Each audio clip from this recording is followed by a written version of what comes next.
Vincent MLA എന്താണ് പറഞ്ഞത്?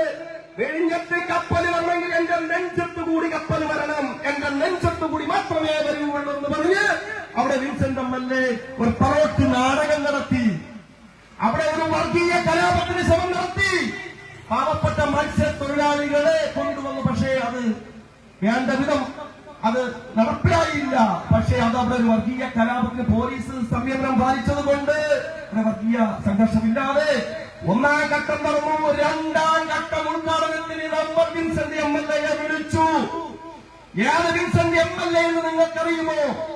ഇവിടെ കപ്പൽ വരില്ല, കപ്പൽ വന്നാൽ എന്റെ നെഞ്ചത്തുകൂടി മാത്രമേ കപ്പൽ വരുള്ളൂ എന്ന് പറഞ്ഞ വിൻസെന്റ് എം.എൽ.എ രണ്ടാം ഘട്ട ഉദ്ഘാടനത്തിന് നമ്മൾ വിളിച്ചു.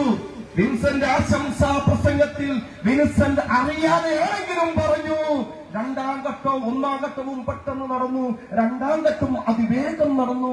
ഇത് പിണറായി വിജയന്റെ നിശ്ചയദാർഢ്യത്തിന്റെ പ്രതിഫലം തന്നെയാണ് എന്ന് പറയിപ്പിച്ചു. വിൻസെന്റ് എം.എൽ.എയെ കൊണ്ടിടുന്ന പക്ഷം ആരത് പക്ഷം അത് മാത്രമോ? വികസനം മാത്രമാണോ? വർഗീയ സംഘർഷമില്ലാത്ത 10 വർഷങ്ങളല്ലേ കടന്നുപോയത്? വർഗീയ സംഘർഷമില്ലാത്ത 10 വർഷം. കാസർഗോഡ് മുതൽ തിരുവനന്തപുരം വരെയുള്ള ഏതെങ്കിലും ജില്ല വിൻസെന്റ്